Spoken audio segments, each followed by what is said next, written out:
to stop the House hearing? Or have we made any legal move na ipahit po to? Or it's just a mere position ng defense team? Well, for now, that's really the position of the defense team na unconstitutional yung nangyaring proceedings, di ba? Ngayon, ang tinitingnan natin, ang sinasabi talaga natin dito to simplify things. Sa Constitution, very clear naman yung nakasulat. No? Number one, ang initiation ng impeachment proceedings that belongs to the House. That's an exclusive power of the House. We're not contesting that. No? But, pagdating sa trial, that power exclusively belongs to the Senate. Napaka-clear niyan. Kaya ang sinasabi lang namin dito is hindi naman pwede dito sa pag-initiate pa lang ng proceedings nagkakaroon na ng tinatawag na namin na mini trial.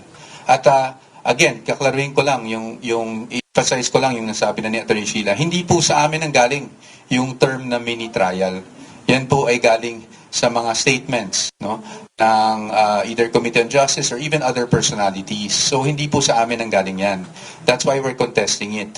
Ngayon, ano ba ang trabaho para sa amin ng Committee on Justice? At least sa aming pananaw. And again, with all due respect, no, to the members of the committee and the committee itself.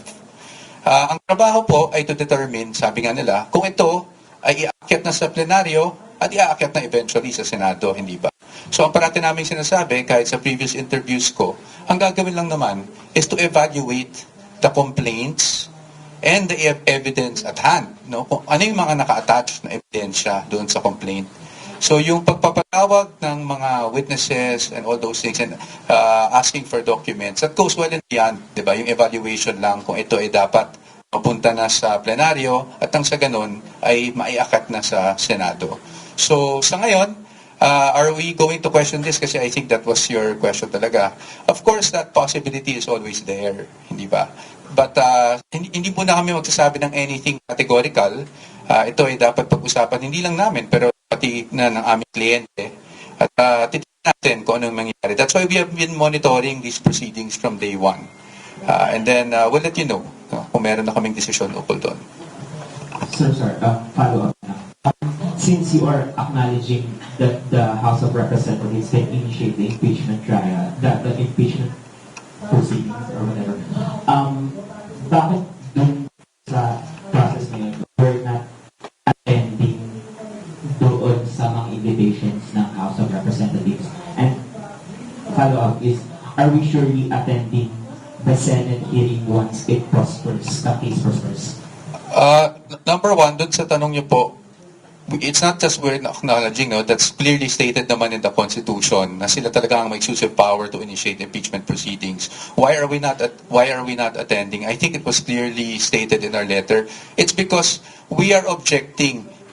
There's a fundamental objection to the proceedings itself because for us this goes well and beyond what is contemplated within initiation of impeachment proceedings. As to the Senate, wala pa tayo doon, no? Pero pag dumating man doon, talaga namang kami naman ready na sagutin. Parati naman natin sinasabi, ready nating sagutin ang mga alegasyon laban sa Vice Presidente sa tamang forum. And at sa atin, pagdating sa pagkakaroon ng trial, whether mini trial or full-blown trial, that is not in the House, but that's actually in the Senate. Thank you.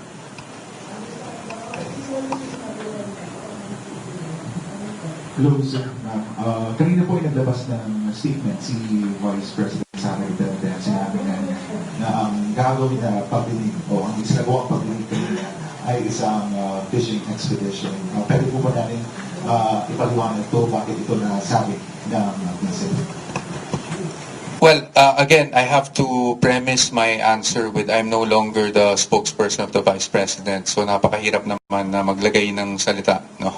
Mag-interpret ng kanyang mga sinasabi. But at least based on our conversations, nakikita naman natin, yun naman talagang posisyon natin when you evaluate these impeachment complaints. The evaluation must solely remain with the complaints and the pieces of evidence attached. Diba? Ngayon, if you will go beyond the evidence attached and start asking for documents left and right, when our first argument nga, kung matatandaan nyo, is wala man lang ultimate facts yung complaints. No? And then yung mga naka-attach na ebidensya, wala rin naman doon na nagsasabing o nagpapatunay na may krimen na kaagad na nangyari. And so if you go beyond that, that is what we're saying na fishing expedition. No? Malamang yun na rin ang pinaparating ng ating Vice Presidente. Pangalawa, katulad ng mga issue na nilabas sa kanyang salin, doon sa desisyon ng Supreme Court sa Duterte versus House of Representatives, malinaw na nakasaad doon na ang impeachable offense ay yung mga offense na allegedly na-commit ng impeachable official within his or her term.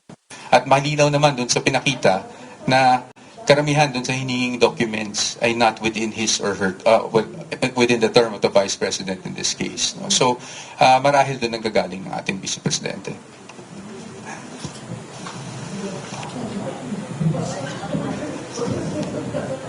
Good afternoon po, Ed Mendoza from Manila Times. I'd just like to note lang po yung mga subpoenas regarding doon sa subpoenas regarding her salary. Congressman Rodriguez said na it's a form of fishing expedition. That's why he objected to the motion raised by the panel. Pero sa tingin niyo po ba, pwede ba muna natin ma-control ito o prevent itong pagkakas ng mga salary? Kasi yun nga, as Lucas Rodriguez nga, sa legal expert saying na it's a fishing expedition. And baka mapunta ito sa nangyari sa corona impeachment trial na naging fishing expedition. So, what's your take po doon sa mga subpoena sa salary and pati na rin yung mga bank records na rin kay Atty. Mans Carpio?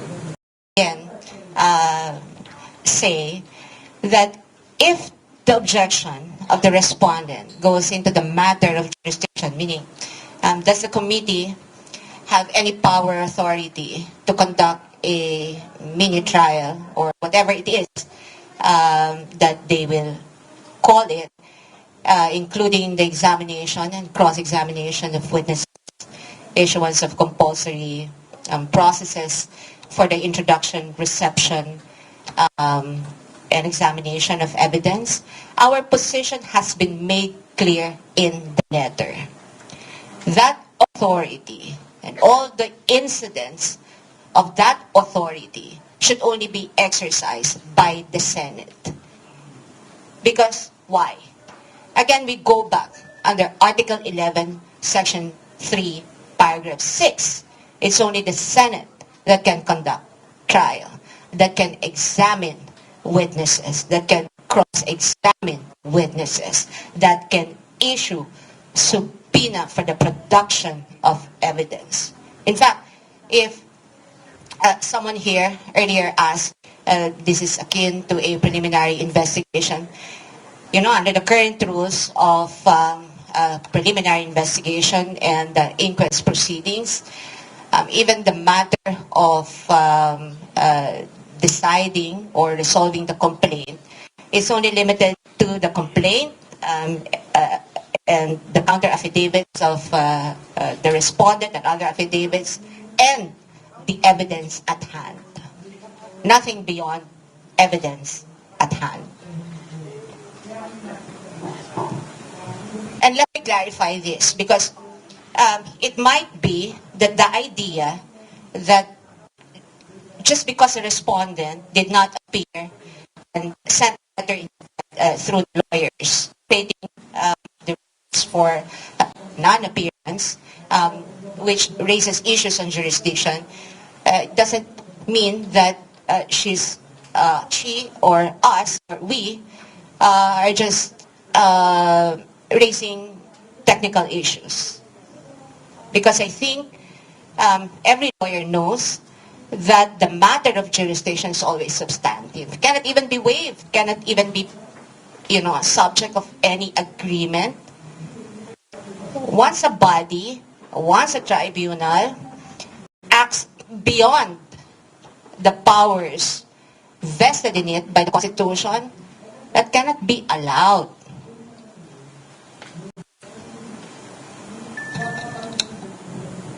Last question na lang po from my end.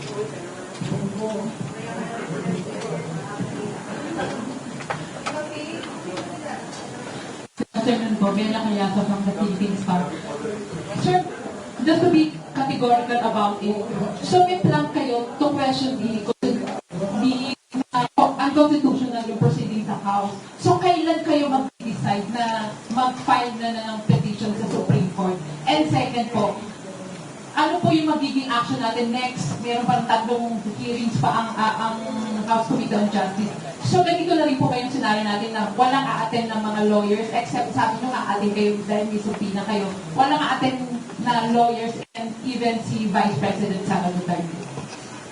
Number one, hindi ko po sinabing may plano. Ang sinasabi ko lang po is, of course, there's always a possibility. Alam nyo, maraming nagfe-frame the past few weeks. Sinasabi, aakyat yung mga yan sa Supreme Court. As if it's a wrong thing, no? Our job as lawyers is to protect the client and the rights of the client, no, against harassment and all of these kinds of things. And sa ngayon, ang sinasabi namin is that is always a possibility. Especially since, ulitin ko lang yung sinabi ni Atty. Sheila, our objection to the proceedings is fundamental. No? Hindi to mere technicality. We are saying na ang sinasagawa ngayon ng committee, at least sa aming pananaw at sa aming posisyon, is labas na sa kapangyarihan nila dahil yung trial, mini-trial, full-blown trial is really vested upon the Senate. Ngayon, pagdating sa susunod na hearings, hindi muna kami magkokomento, ma'am, tungkol dyan. Dahil syempre, we are monitoring the developments as they come. And as lawyers, although of course, we are ready to anticipate anything and everything that comes, we are also not inclined to telegraph what we plan to do. Thank you.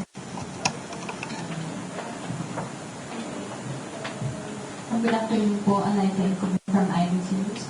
If ever the Senate conduct the hearing, can we expect your appearance as well the appearance of Ms. Sara?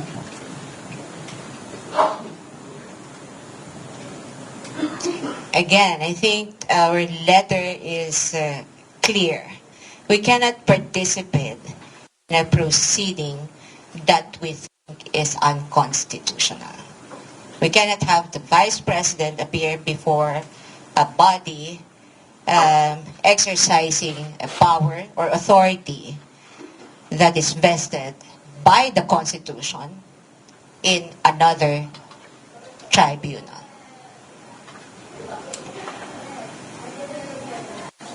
If you notice from the letter that we sent on March 24, 22, the penultimate paragraph of that is pretty clear that considering that the requests, motions, or similar efforts aimed at obtaining evidence through processes that necessarily presuppose lawful authority, then, which in this case we believe is absent, then we cannot participate in the proceedings. This is not even something new.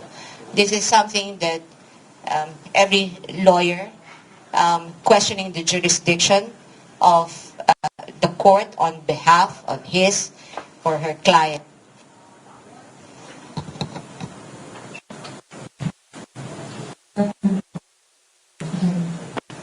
Parang iteration mo naman ng question. So since you are not recognizing the jurisdiction of the authority, hindi nyo po to comply ang any subpoena na hindi expected si Vice President and you na appear sa House hearings.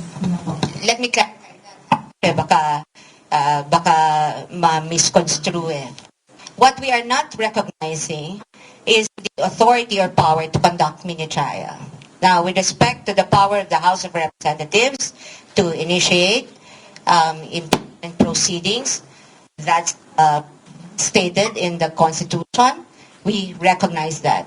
Again, what we do not recognize is the authority to conduct any form of trial.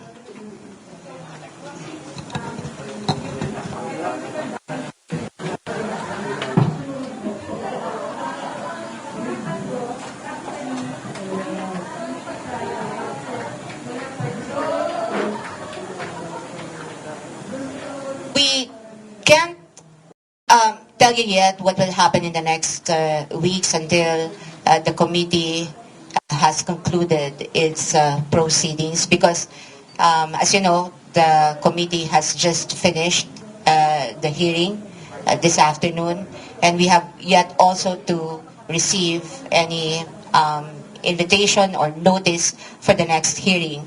But what I can tell you is that every step that we will take from here on is deliberate. And those steps would be primarily to protect the interests of our client.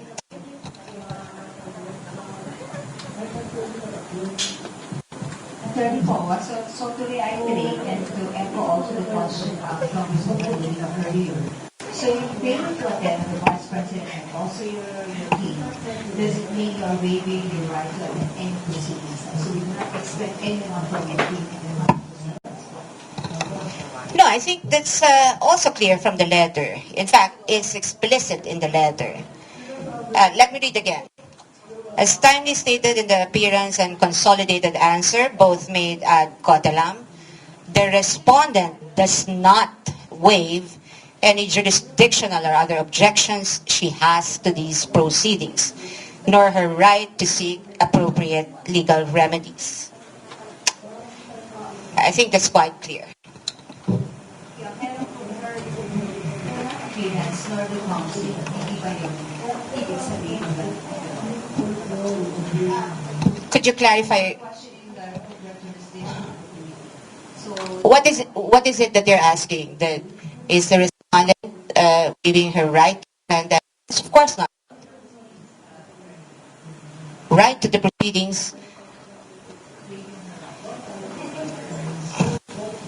the one raised by Dilita, No, definitely not. I think, again, the letter is clear, and our position from the start, starting from the appearance ad cautelam and the consolidated verified answer ad cautelam, up to this point when we sent the letter is clear. The Vice President's not waiving any of her rights. Now, if you're asking me, is she waiving her right to present evidence? Definitely, or participation in the proceedings, she will participate before the proper forum, before the body that has jurisdiction to try the case against her. so yun naman, hindi sa committee, hindi sa house just. Yes, because again, we just have to read the Constitution. The Constitution says, Section 3, Paragraph 6, Article 11, that it is the Senate that shall have the sole power to try and decide on cases of impeachment. Proceedings sa Hong Kong. How do you so kanina sinabi niya na there are a lot of referrals on service and documents also cited and other documents for. But generally, how do you describe the proceedings in other way? Or how do you as a state of vice Well, to us, really, we're questioning the proceedings themselves. No? So I don't want to try to describe it, sound bit ako sa isang description. No? But really, to us, all these things go beyond the powers of initiating an impeachment complaint. And that is why we have already stated on the record our fundamental objection to the proceedings that are being conducted at the moment. And clearly for you, it was already in the trial.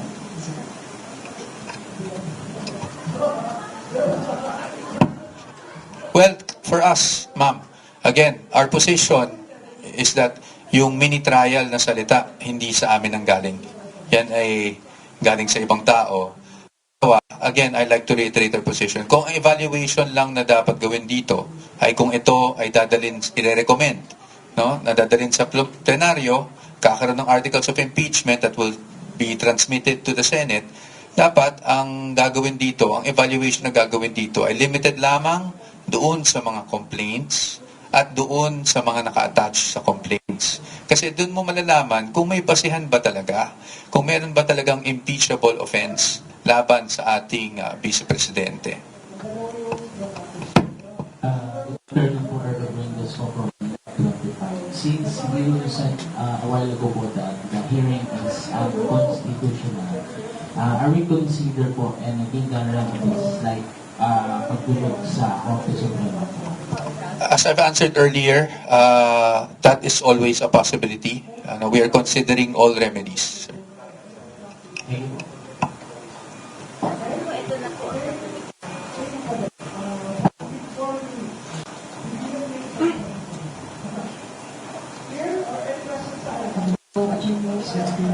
Joy po ng Mobile Philippines. Question ko lang po, magsasampo po ba kayo ng case ng abuse of authority sa ating mga opisyal ng Kamara? Kasi kanina nga po, diba, as actually Season mentioned, it's only the Senate that can conduct the trial.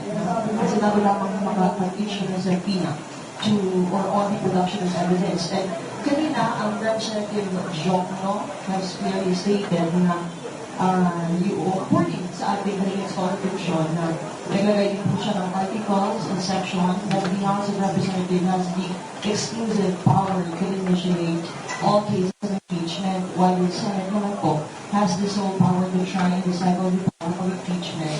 So, kailangan na po yun kanina, pero nagkakaroon po dito ng confusion, Janice, no? Not just sa media, but as well as sa ating mga mamayan na nakikinig na nanonood dito sumasabay tayo sa impeachment case. Well, I agree with Representative Diokno na yun nga naman talagang nakasulat sa Constitution, no? That the power to initiate belongs to the House and the power to try impeachment cases belong to the Senate, hindi ba? And yun nga ang nagiging debate dito dahil sa aming pananaw, lumalampas na po sa initiation ang nangyari at kung magkakaroon man ng any trial type proceeding, that should be had before the Senate impeachment, sitting as an impeachment court at hindi po sa Committee on Justice. So, magsasaka ba tayo ng abuse of authority sa ating opisyal ng Kamara? At this point, we are considering all remedies, pero ayoko pong sabihan na isasampahan ng kaso or whatnot. We're not in the business of trying to, threaten people with cases. Sa amin lang po, ang trabaho lang po ng mga abogado ng Vice Presidente is to protect her rights and interests. So, titingnan lang po natin kung anong mga remedy base doon sa aming fundamental objection on the constitutionality of the proceedings that are being conducted. Hello po, good afternoon. Herlene Delgado po from ABS-CBN. Hello po. I just want to get, since you've already reiterated naman po the position of the defense team, just want to get your reaction for fairness and balance. As sinabi ni Representative Luisa earlier, she quoted former Justice Tiham, and she said na failure to participate in the hearings before the Commission of Justice rather is tantamount to a culpable violation of the Constitution. Your direct response. Well, first and foremost, there is no law requiring the respondent to attend the hearings or the proceedings before the Committee on Justice. I think that is clear. Hindi naman dapat natin pagdebatihan yan. In fact, the Constitution is clear also, diba, na if you read the Constitution, wala namang nakasaad doon na talagang requiring the Vice President to attend. It's not the first time. Sa ibang impeachment proceedings, hindi din naman nag-attend yung high official na ini-impeach. So I don't know where that is coming from. But of course, we would like to state for the record also that we respect the opinions of lawmakers, of our congressmen, whether it's against us or for us. And diba, sui generis, it's legal and political. So, no doubt, it's politically charged and everyone will have their opinions and we have to respect everyone's opinion. But as far as we're concerned, the position is there's no rule requiring the Vice President to be present in this proceeding.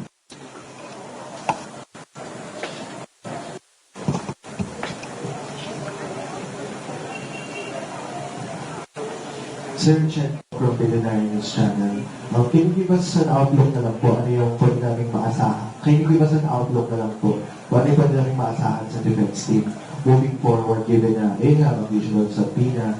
They also plan on having meetings outside of the impeachment, outside of the hearings and conduct. So ano-anong mga pwede namin take note at abangan from the defense team? Naman po, that every step of the way, the defense team will ensure that we are doing our job to protect the rights and interests of our client, which is the Vice President.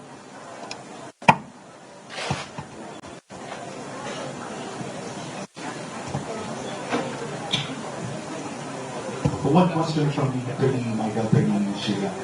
Your message na lang po sa public, lahat po ay nakatuon ka ng attention po dito sa Let's see how to convert a big 4K video file into a more manageable proceedings na kay Vice President Sara Duterte.